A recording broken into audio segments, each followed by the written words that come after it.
Greetings, Dragon Ball fans, and welcome to part 5 of Chandler Kinney's suggested What If Grandpa Gohan Got Through to Goku, where we follow the still-named Kakarot on his trek across the Dragon World, chasing strength for the sake of his parents' approval, while adhering strictly to his earthly master's ideals.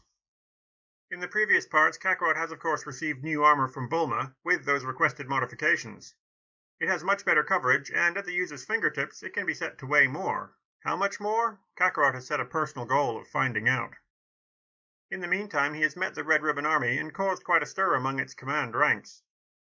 Not even the deadly Tao Pai Pai could overpower the armored Saiyan Wrecking Ball, as that dapper old gentleman attempted to relieve him of the few balls he had managed to collect while hunting his master's 4-star ball. Kakarot then took the challenge of climbing Korin's tower, and met the mystical Wonder Cat that lives at the top, at least the current incarnation of the top. Though initially failing to capture the flask, he quickly realized that he was holding back, after a fashion, as he still had his armor weights active. Underestimating his own strength, though, we left off with Korin watching him plummet groundward, a little bit worried that he'd need to get a new staff. Later that same evening, while Korin is busy trying to remember just where he'd actually got that staff, he can hear someone else arriving below. Ooh, another visitor? Well, that's interesting. Oh, it's that boy, and he brought his staff back. But how? Well, the same way he didn't kill Upo, of course. When the ground was in sight, he'd done those floating kicks to slow his descent. Well, he tried. It kind of worked a bit too well without the weights on, and he'd eventually landed on the slopes of that volcano. Kakarot also apologizes, as he kinda sorta drank all the magic water on the way back from the tower, and of course while climbing it. He also starts to apologize for the deception with his armor's weights, as it wasn't intentional, but Korin shushes him and quickly confesses that, well, it's actually just plain old water. After a surprised moment, Kakarot smiles, bows, and thanks him for the challenge. His time with Masters Gohan and Roshi had also been filled with the challenges of doing, much more than some instant reward, so it's not like he wasn't familiar with the concept. Recent events and his discussion with Korin about the Dragon Balls have also set his path, and he decides that he will not head straight back to Roshi's island right away. This Red Ribbon Army clearly has evil intent, and they use the weak for their own gain, so instead of waiting for them to find him again, or seeking others who have the Dragon Balls, he will instead go and find them. Maybe there'll be a challenge for him, especially with his armor cranked up another notch. Korin shakes his head as the boy waves goodbye and calmly steps off the edge, rapidly accelerating groundward. On his way to the base, he still encounters Bulma's drone, but it is much faster than his bounding, so it zips ahead with ease. It doesn't take Kakarot that long to reach the Red Ribbon base, though, and he tears through them with just a bit of effort in his clunky, bulked-up body armor. As he is busy punching through a tank, though, Kakarot finally realizes what's been bothering him since he left Korin's. The armor really chafes when it's turned up this high. Oh well, Bulma did say it was a prototype, didn't she? When he finally encounters Officer Black in that mech suit, things get turned back up a notch. Yes, I mean the armor here. When the mech is hovering in the air, nimbly dodging out of the way, Kakarot first turns the armor down, then, once firmly attached to the leg of this amazingly tough machine, he cranks the armor back up, past what he'd been, all the way to the top.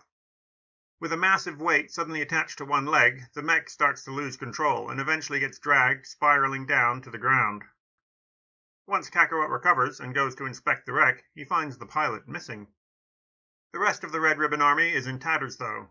Colonel Violet, for one, nopes right the heck out of there when she sees that little monkey boy happily careening through solid concrete and military-grade hardware with wanton abandon. They still bump into each other in the hallway, though, but they're not paying her nearly enough for this, so she says she's just leaving. Is she going to stay gone? Oh, you betcha. Okay, well, on you go then. Standing in the ruined courtyard with 6 Dragon Balls to his name, Kakarot finds that the radar is sort of broken again, but weirdly broken. He can see his 6, but the 7th isn't showing up anywhere. He's about to bound off for West City when a plane descends into that ruined courtyard, and Bulma, Yamcha, Puar, and Master Gohan all clamber out. Unfortunately, Bulma is also at a loss and can't explain why it's not working. Well, what if the 7th ball's been destroyed? Kakarot asks, poking absent-mindedly at the scorch mark Tao Pai Pai had left on his armor. Destroyed? Bulma says in shock, and Kakarot explains his trek to and through the Red Ribbon's base, which should be clearly evident from the destruction around them. After they all recover from that story, Bulma says that, well, I guess it's possible to break it, but She actually has no idea if they're completely indestructible. It's not like anyone would risk trying, right? They head back to the island to interrupt Master Roshi's morning entertainment, while Krillin was busying himself trying to keep a rock floating above him with those floaty, punchy things he'd seen quite a lot of recently. When they land, the little guy gets distracted though, and the rather impressive-sized rock, more of a boulder really, comically falls out of the air and bounces off of his head. After poking at it for a bit, Bulma still can't figure out what's wrong with the radar though. Roshi considers for a moment, then says he knows somebody who might be able to help, but he's not too sure it'll work out. That old crone can be a finicky one, he should know. Arriving soon at Fortune Teller Baba's, they all make their way through the queue and obviously opt for the tournament option, not having 10 million zenny to hand. Besides, Kakarot had so much fun at that last tournament, he's absolutely up for another one, despite Roshi's reservations. Krillin versus Dracula is still a thing, but the cue ball wins this time, despite the blood loss. He has, of course, been training to compete with Kakarot in the next World Martial Arts Tournament, so while it is a bit gory, what with the blood flowing a bit, Dracula is knocked into the drink by a very well executed key projection kick. The invisible guy, however, easily defeats the blurry-eyed Krillin before equally easily getting tossed out by Yamcha. I mean, the guy wasn't covered in blood, but there was no small amount of blood on the ground already, and the guy'd been trekking through it with abandon. Yamcha versus the Mummy is a bit more in Yamcha's favor. He has also, of course, seen some of Kakarot's raw ability, and while it's not enough to win, he acquits himself admirably. Kakarot then steps up, and, well, the Mummy goes down. When Devilman faces Kakarot, he still takes to the air, but gets buffeted back by a flurry of air punches. They bound around on the stone tongues for a bit before Devil resorts to his Devilmite beam. As Baba and Roshi shout out about not taking it so far, the beam reaches out, and the stone tongue that Kakarot is standing on decides that it's had just about enough of holding up 200 kilograms of jumping, bouncing Saiyan, and the armor that protects him. So he didn't get to explode the boy, but falling into a lava pit should surely have done the job, right? Well, as Devil leans over the edge of the tongue to investigate, he hears another crack from behind him, as his own stone tongue gives way. He starts to flap up, but something clamps onto his leg, dragging him down as well. A moment later he is spun around and thrown off the side, where he craters into the wall. Kakarot, meanwhile, is balancing precariously on the broken edge of a stone tongue that is in turn caught on something in the lava pit. The fifth challenger is an altogether unassuming man, short for a full-grown adult, and quite stocky. It's not a rabbit face this time, but, well, screenshots are a bit limited, so bear with me here. Much like when his canon counterpart faced his dead grandpa Gohan, Kakarot finds that he is struggling even with his armor toned down after he broke the indoor arena, so he dials it back a bit more. By the time the outside arena is mostly wrecked, in a last-ditch attempt, Kakarot breaks out the trusty Kamehameha, which seems to shock the man for a moment, before he vanishes in an afterimage, appearing on the opposite side of what's left of the arena. He then stands there, calmly, with his hands behind his back, almost taunting the boy. When Kakarot surges forward, trying to knock the unguarded man out of bounds, he goes flying, over the water and into the dirt on the other side. After digging himself out of the embankment, he looks to his wrist to see that the armor is set to 0. What? Oh, that afterimage was so perfect he'd missed it. The man must have tapped his wrist as he passed. He'd been a fool to adjust the weights mid-combat. His opponent had seen it, and Kakarot had lost. It seems there will be no divining of the location, unfortunately. When the match is over and Kakarot has leapt back to them, Roshi, of all people, has finally worked up the courage to confront this masked man. He's certain he knows this geezer, but he can't quite figure out where he knows him from. Only when the guy starts to take his mask off to thank Baba for the day back in the living world does Roshi see past the 3 centuries of life that clouds his memories. And now it's his turn to bow to the ground and call out, "Master!" For a moment, Mutaito is confused, but when Roshi picks up the sunglasses that fell off during his bow, recognition clicks. Instead of simply smiling and waving goodbye, Mutaito is more than happy to use up the rest of his day back among the living to catch up with at least one of his 2 greatest students. He is not at all pleased to learn that his other student, Shen, has pursued a different, darker path to power, but with Roshi, his students, Gohan, and this boy here, well, he thinks things will be okay. At least that Demon King Piccolo guy is still safe in his rice cooker, right? Oh, that would have been a bit of a gut punch. Several happy hours later, their little reunion is interrupted by an explosion, and two very beefy-looking mechs burst in, guns blazing. Pilaf and Mai have arrived, and while Pilaf is only there for the other 6 Dragon Balls, Mai is out for blood.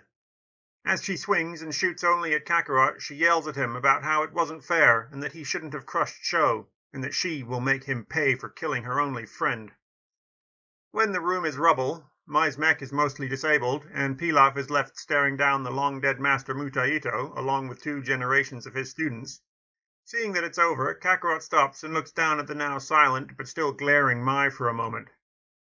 He then says that he had seen the bones in the maze underneath their castle. How many had died for their plans?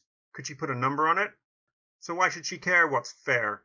Don't they use the weak to get their way? Their world domination, was it? They're just like the Red Ribbon, aren't they? They are bad. So what do they expect? A gift basket? Fine, whatever. He's sorry he took her friend from her, but he'd do it again if he had to protect the weak. His honor as a Saiyan and a student of Master Gohan demands it. Through all of little Kakarot's surprisingly not-so-little lecture on his masters, and thus sort of his own morality, Mai just sat there, rage turning to grief, then resignation, and finally something else. Regret, maybe? Eventually, she clambers out of her mech, looks over at Pilaf, then tears her arm patch off and storks off, leaving the imp to his fate. Said imp starts to demand, and then beg, but is cut off by a clang as something orange and shiny is thrown over what remains of the wall, and it rolls to a stop at Kakarot's feet. With Pilaf bound, gagged, and stored somewhere else, they all stare down at the 7 Dragon Balls that they have now collected. They, don't actually have anything to wish for. Yamcha had his wish granted by association. Bulma remains happy with her so-far perfect boyfriend, and while Baba says that they should just wish for money, none of them seem overly interested in that. Roshi says that he wants to wish for Master Mutaito to be brought back to life, but is stopped by the man's hand on his arm. He is dead now, and his death was not in vain. Besides, he has a, friendly soul waiting for him back at the check-in station. He is glad that both his life and death had had meaning, so is happy to let things lie. Hearing this, Kakarot looks off in the direction that Mai went and says that he has one. They summon Shenron, and Kakarot makes his request, only to be told by the dragon that while it is strictly possible, it would be a terrible idea, not to mention pretty cruel to the soul, because Sho's body is well into its decay. It's not that he can't return a soul to that body, mind you, it's just, well, not pretty. Huh, well, what do they wish for then? Gohan then steps forward and, looking to Shenron, says, Kakarot's family. Could he please meet his... But a strangled cough and a stop from Baba halts him. For an old crone, she is suddenly looking a bit more pale than usual, and is shaking her head vigorously. The boy is not ready to face that destiny, she stammers out after a moment. What's that supposed to mean? Kakarot asks. He'd been surprised, then just a bit excited to hear Master Gohan's wish. But now this? Now that would be telling, young man, she says, and you've proven that you cannot beat my champion. So, do you have 10 million zenny somewhere? No? Well, that's too bad. Not that I know all the details anyway. After a moment of the very old and very young staring at each other, she says, I'll tell you this much, young man. You have a destiny. This world is yours to save, though the cost may be too great. I wonder if we can afford it. She glances around at the assembled group, lingering for a moment on Krillin, and then on her own brother, before floating off as a shiver runs down Roshi's back.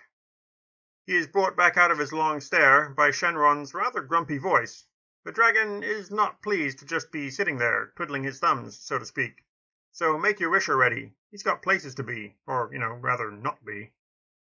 When they draw another blank, Master Mutaito steps forward and says, A banquet!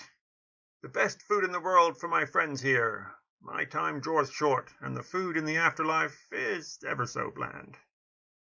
Even Kakarot's attention is brought back by the thought of food, and while it does start quietly, they eventually get stuck into quite possibly the best meal of their lives. Unfortunately, he was a bit distracted at the time, so he didn't manage to collect the ball. But that's okay. Find out next time on Dragon Ball. What if Grandpa Gohan got through to Goku?